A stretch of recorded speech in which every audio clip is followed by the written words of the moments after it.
Honours চতুর্থ বর্ষের হিসাব বিজ্ঞান বিভাগের প্রিয় শিক্ষার্থীরা, আজকে তোমাদের জন্য অ্যাডভান্স অ্যাকাউন্টিং 2 থেকে লেকচার দিব।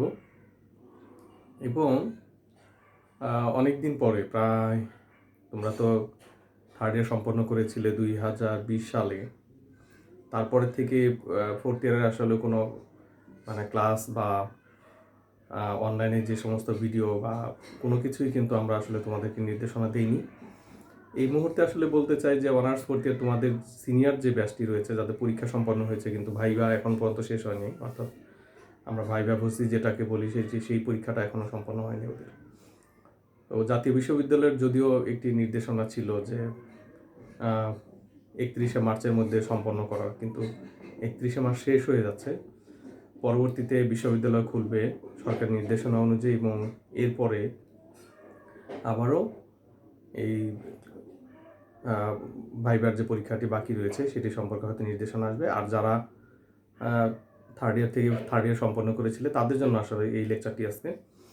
তো যাই হোক, তোমরা এই দীর্ঘদিন পরে ইউটিউবে আসার কথা, যে তোমাদের জন্য কিছু লেকচার হয়তো আস্তে আস্তে আমি পর্যায়ক্রমে কিছু লেকচার আপলোড হবে। আজকে যে বিষয়ের উপরে তোমাদেরকে লেকচার দেবো সেটি হচ্ছে অ্যাডভান্স অ্যাকাউন্টিং 2 এর রয়্যালটি চ্যাপ্টার থেকে তোমাদেরকে মূলত, বা সত্ত্ব ভাড়া আমরা যেটাকে বলি, সেই অধ্যায় থেকে আমরা শুরু করতে যাচ্ছি। তো তোমাদের এই চ্যাপ্টারটি আসলে, তোমরা যদি অ্যাডভান্স অ্যাকাউন্টিং 2 বইটা খুলো তাহলে দেখবে যে এটি দ্বিতীয় চ্যাপ্টার, এবং রয়্যালটি অ্যাকাউন্ট নামে, সত্ত্ব ভাড়া হিসাব নামে এই চ্যাপ্টারটি আসলে উল্লেখ করা হয়েছে।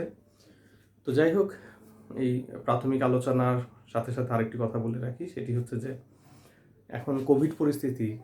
আজকে মার্চ মাসের 27 তারিখ 2021, এই ভিডিওটি আজকে যদি আপলোড করছি, হয়তো আজকেই আমি অনলাইনে দিয়ে দেওয়ার চেষ্টা করব। আর তোমরা হয়তো কলেজের যে সাইটে প্রকাশ করা হয় সেখানে হয়তো আগামীকালকে পাবে।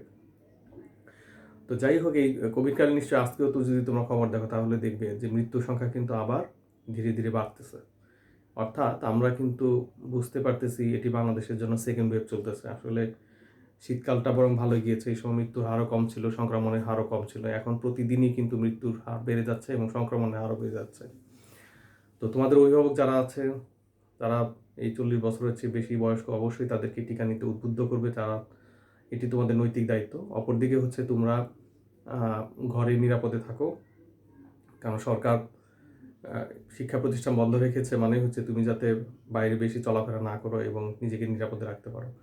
অযথা অযাচিতভাবে যেখানে সেখানে অবশ্যই ঘোরাফেরা করবে না। আর স্বাস্থ্যবিধি, যে সমস্ত বিধিগুলোর কথা বলা হয়েছে, সেই স্বাস্থ্যবিধি বা নিরাপদ দূরত্ব বজায় রাখা ইত্যাদি ইত্যাদি মেনে চলবে। আশা করি তোমরা ভালো থাকবে এবং নিরাপদে থাকবে। আর সেই সাথে আমার জন্য প্রার্থনা করবে যাতে তোমাদের সাথে আমি সুস্থতার সাথে এই লেকচারগুলো যাতে দিতে পারি, আর লেখাপড়া যাতে কন্টিনিউশন থাকে। তো যাই হোক, কথা না বাড়ে আমরা চলে যাচ্ছি রয়্যালটি অ্যাকাউন্টে।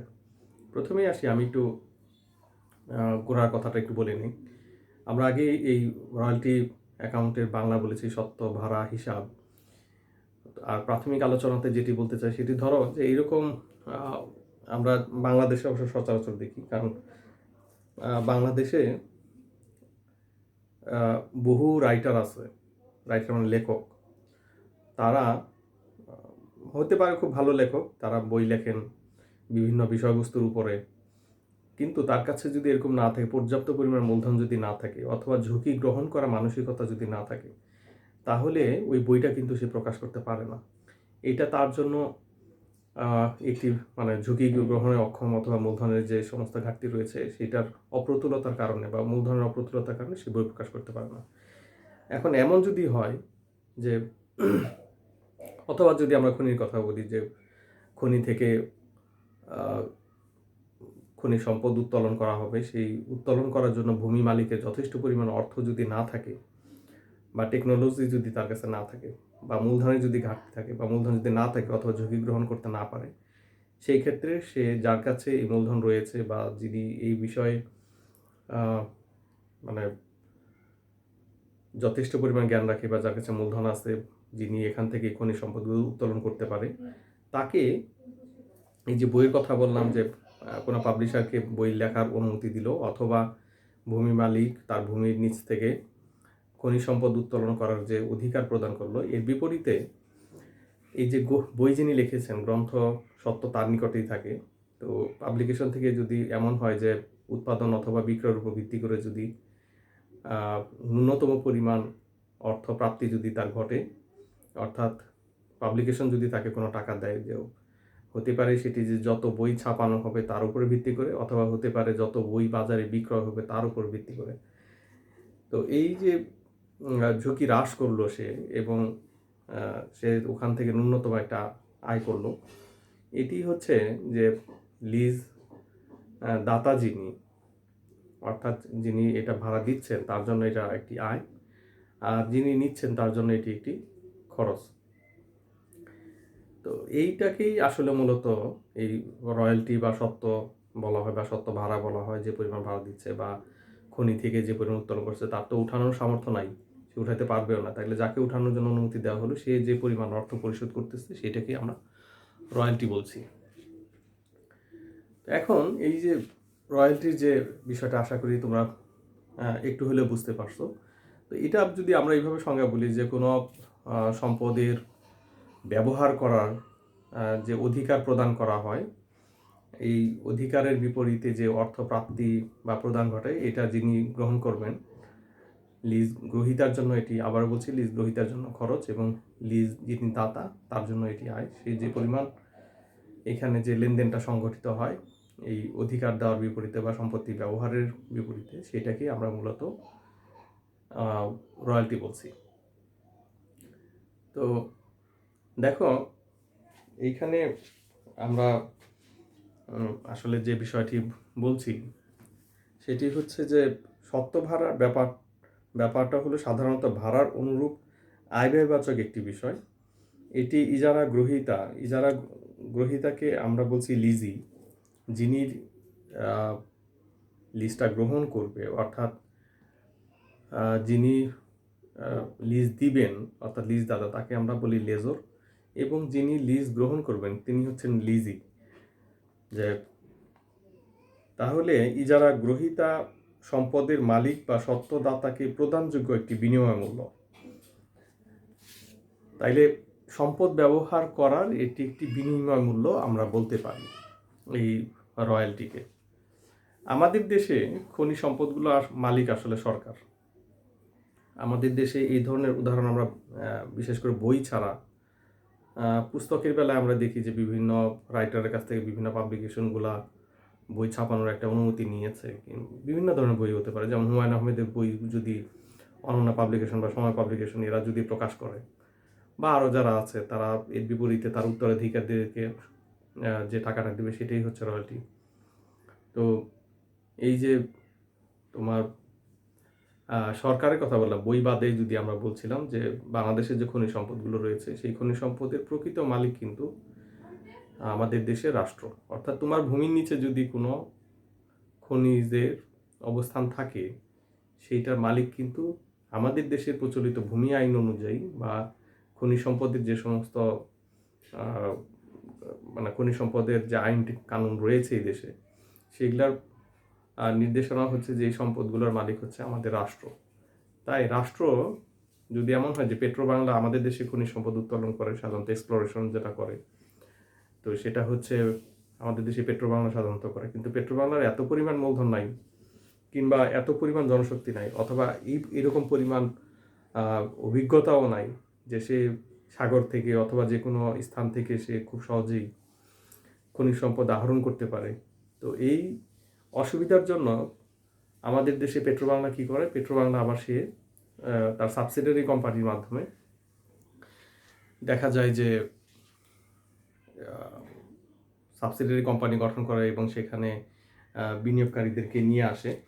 যেমন আমরা যদি উদাহরণ হিসেবে যদি এরকম দেখেছি যে পেট্রোবাংলা যখন উত্তোলন করতে পারলো না, তো তখন চায়না কিংবা বিভিন্ন দেশকে সাবসিডিয়ারি কোম্পানির মাধ্যমে কিন্তু এরকম বিদেশি যে সমস্ত প্রতিষ্ঠান রয়েছে, যাদের কাছে প্রচুর পরিমাণ মূলধন রয়েছে বা টেকনোলজি রয়েছে, তাদেরকে নিয়ে আসা হয়। তো এইখানে দেখা যায়, যেমন একটি উদাহরণ যদি বলি, যে আমাদের দেশে উৎকৃষ্ট উদাহরণ হচ্ছে যে বড় পুকুরিয়া কয়লা খনি। মূলত এখানে এইটা পেট্রোবাংলা এবং চায়না যৌথভাবে কিন্তু এই প্রকল্পটি বিদ্যমান রয়েছে, এবং এখান থেকে সরকার আসলে রয়্যালটি পেয়ে থাকে। যেখান থেকে যতটুকু কয়লা উত্তোলিত হবে টন হিসাবে, এখানে কয়লার ওজন অর্থাৎ উত্তোলিত কয়লা থেকে সরকার নির্দিষ্ট পরিমাণ একটি সত্ত্ব ভাড়া পেয়ে থাকে। অর্থাৎ এই যে ভূমির নিচ থেকে যে খনিজ কয়লা উত্তোলিত হচ্ছে, সেই কয়লা বা পিট কয়লা আমরা বলি অনেক সময়, এই সমস্ত কয়লার বিপরীতে যতটুকু উত্তোলিত হবে সেই উত্তোলিত ভিত্তিতে বা উত্তোলনের ভিত্তিতে সরকার টন প্রতি এই রয়্যালটিটি পেয়ে থাকে। তাহলে আমরা যে এতক্ষণ যে আলোচনাটা করলাম, এই আলোচনার ভিত্তিতে আমরা এইটুকু বলতে পারি যে আমাদের এই রয়্যালটি হচ্ছে দুইভাবে নির্ধারিত হতে পারে। একটি হচ্ছে যে উৎপাদনের ভিত্তিতে, অর্থাৎ যতটুকু উৎপাদন হবে সেই উৎপাদনের ভিত্তিতে রয়্যালটি নির্ধারিত হতে পারে। আরেকটা হচ্ছে উৎপাদন না, বিক্রয়ের ভিত্তিতে উৎপাদন এই রয়্যালটি নির্ধারিত হতে পারে। যে যতটুকু বিক্রয় হবে, যে যদি এমন সরকার যদি এইভাবে নির্ধারণ করে থাকে যে কয়লা তো উত্তোলিত হলো কিন্তু বিক্রয় হলো না, তাহলে কী করবে? তাহলে তো ওখানে মানে স্টক ইয়ার্ডে শুধু স্টকের পরিমাণই বাড়তে থাকবে। তো স্টক ইয়ার্ডে যে পরিমাণই থাক না কেন, তার এটার উপর যদি ধার্য করে, তাহলে সেটা হচ্ছে উৎপাদনের ভিত্তিতে, অর্থাৎ ভূগর্ভস্থ খনি থেকে যে পরিমাণ উত্তোলিত হবে তার উপরে ধার্য হবে। আর যদি শর্তটা এমন থাকে যে না, এই কয়লা বিক্রয়ের পরে যত টন বিক্রয় হবে সেই বিক্রয়ের উপরে টন প্রতি রয়্যালটি চার্জ হবে। এইটা দুইটা পদ্ধতি আসলে। আরেকটা বিষয় আমরা এই আলোচনার মধ্যে থেকে জানতে পারলাম, সেটি হচ্ছে যে এখানে দুইটা পক্ষ থাকে। দুইটা পক্ষের মধ্যে আমরা বলেছি যে ভূমি মালিক বা লিজ দাতা যিনি থাকে, এখানে একটা পক্ষ, তাকে আমরা বলি লেজর। আর যিনি লিজ নেন, অর্থাৎ নির্দিষ্ট সময়ের জন্য এই যে লিজ যিনি গ্রহণ করেন, তাকে আমরা বলি লিজি। অবশ্যই কিন্তু খেয়াল রাখতে হবে যে রয়্যালটির ক্ষেত্রে একটি সময় কিন্তু বিদ্যমান থাকে, যে অনন্তকালের জন্য একটি মানে খনি সম্পদ হোক বা যে কোনো ধরনের সম্পত্তি ব্যবহারের যে অনুমতি হোক না কেন, সেটা কিন্তু একটা নির্দিষ্ট সময়ের জন্য কিন্তু অনুমতি দেওয়া হয়। এই নির্দিষ্ট সময় পার হয়ে গেলে অটোমেটিক্যালি কিন্তু চুক্তি অনুযায়ী সেটি বাতিল হয়ে যায়, অর্থাৎ রয়্যালটি এরপরে আর কার্যকর কিন্তু থাকে না, এবং সেটা ওই যিনি লিজি রয়েছেন সেও কিন্তু আর ওই সম্পত্তিটা ব্যবহার করতে পারে না। তাহলে এই যে রয়্যালটির মধ্যে আমরা বেশ কিছু বৈশিষ্ট্য দেখতে পারলাম, সেটি হচ্ছে যে এখানে ন্যূনতম দুইটি পক্ষ থাকবে, পরবর্তীতে আর বেশি হতে পারে, যেমন সাবলিজ যদি হয় তাহলে সেই ক্ষেত্রে কিন্তু আরও বেড়ে যাবে। তো যাই হোক, যে আমরা বলছি যে তাহলে এখানে পক্ষ থেকে দুইটি নির্দিষ্ট সময়ের জন্য থাকে, মেয়াদের জন্য একটি ভাড়া নির্ধারিত থাকে, এবং এটা সমস্ত যে বিষয়বস্তুটি সেটি একটি চুক্তির মধ্য দিয়ে সম্পন্ন হয়ে থাকে। তাহলে এই বৈশিষ্ট্যগুলো কিন্তু আমরা একটা রয়্যালটির মধ্যে দেখি, যে অবশ্যই সেখানে একটি চুক্তি বিদ্যমান থাকবে, সম্পদের ব্যবহার থাকবে, পক্ষ থাকবে, এবং এখানে অর্থের বিনিময় থাকবে, এবং ন্যূনতম ভাড়াটাও থাকবে, যে কী পরিমাণ মানে মিনিমাম যে ভাড়াটা দেওয়া লাগে সেটা কিন্তু চুক্তির মধ্যে অনেক শর্ত থাকে। সেটা এখানে যে লিজ গ্রহীতা এবং লিজ দাতা যিনি রয়েছেন তাদের মধ্যে পারস্পরিক একটি সমঝোতার মধ্যে দিয়ে বা আলোচনার মধ্যে দিয়ে তারা কিন্তু একটি চুক্তিতে পৌঁছাবেন, এবং সেই চুক্তি ভিত্তিক কিন্তু বা নিয়ম মাফিক যে সমস্ত টার্মস অ্যান্ড কন্ডিশন থাকবে সেগুলো কিন্তু লিজি মেনে চলেই কিন্তু এই রয়্যালটিটা সম্পন্ন করবে। এখন আমাদের কাজটা কোথায়? আমরা যারা হিসাব রক্ষক রয়েছি বা আগামী দিনে হিসাব রক্ষক যারা আমরা হব, তাদের বেসিক্যালি তাদের কাজ হচ্ছে যে হিসাবটা সম্পন্ন করা, যে এখানে যে লেনদেনগুলো সম্পন্ন হয় সেই লেনদেনগুলোকে যথাযথভাবে হিসাব সংরক্ষণ করাই হচ্ছে আমাদের এই অ্যাকাউন্টিংয়ের কাজ, বা অ্যাকাউন্টেন্ট যিনি থাকবেন। তো এই সম্পর্কে যদি আমাদের যদি জ্ঞানের যদি যথেষ্ট পরিমাণ যদি অভাব থাকে, সেই ক্ষেত্রে কিন্তু আমরা এই রয়্যালটিটা সম্পন্ন করতে কিন্তু পারবো না, বা রয়্যালটি অ্যাকাউন্ট যে সমস্ত অ্যাকাউন্টগুলো মেনটেন করতে হয় বা জাবেদা দিতে হয় সেগুলো কিন্তু সম্পন্ন করতে পারবো না। তো বিষয় হচ্ছে যে এখন এই যে অ্যাকাউন্টেন্ট সে আসলে কী করবে? আসলে মূলত আগেই বলেছি যে এখানে যে লেনদেনগুলো সংগঠিত হবে সেই লেনদেনগুলোকে যথাযথভাবে রেকর্ড দেওয়াই কিন্তু একজন হিসাবরক্ষকের প্রধান কাজ। তাহলে এখানে মূলত আমাদের যে কাজগুলো করতে হবে সেটা হলো জাবেদা এখান থেকে আমাদের শিখতে হবে, রয়্যালটি অ্যাকাউন্ট শিখতে হবে, এবং এর পাশে যে সমস্ত কাজগুলো রয়েছে অর্থাৎ খতিয়ানা বা অন্যান্য পোস্টিংগুলো দেওয়া, সেই পোস্টিংগুলোও কিন্তু শেখা লাগবে। তো যাই হোক, আমি আজকে শুধুমাত্র তোমাদের সাথে যে বিষয়বস্তুগুলো আলোচনা করলাম সেগুলো হচ্ছে রয়্যালটি কাকে বলে, রয়্যালটির বৈশিষ্ট্য, রয়্যালটির পক্ষ এবং রয়্যালটি সম্পর্কে একটি যে প্রাথমিক ধারণা সেই সম্পর্কে তোমাদের একটি ধারণা দেওয়া হলো শুধুমাত্র আজকে। তো যাই হোক, আমরা এই সংক্ষিপ্ত সময়ের যে ছোট একটি লেকচার তোমাদেরকে দিলাম, এই সময়ে আশা করি যে একটি প্রাথমিক ধারণা পেয়েছো। তো প্রাথমিক ধারণার পাশাপাশি তোমাদের যেগুলো করতে হবে, এখানে আসলে আমি যদি আরও চাই আরও অনেক লম্বা লেকচারটা কিন্তু আরও অনেক লম্বা করা যাবে। তো যাই হোক, আজকে আর লম্বা করছি না, যে পরবর্তীতে আস্তে আস্তে, কারণ ধীরে ধীরে আমরা হয়তো সামনের দিকে অগ্রসর হব এবং তোমরা নিয়মিত পড়ার মধ্যে থাকবে।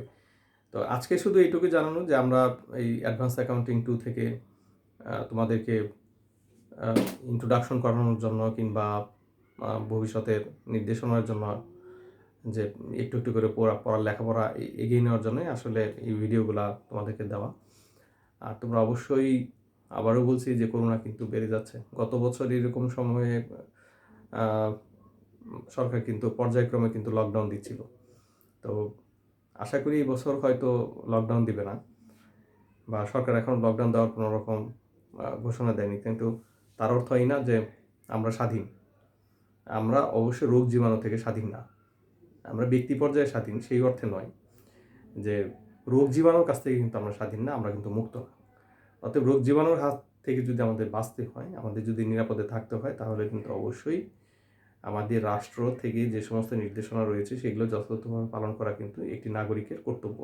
তো আশা করি সেই কর্তব্যগুলো আমরা পালন করব এবং তোমরা সচেতন থাকবা।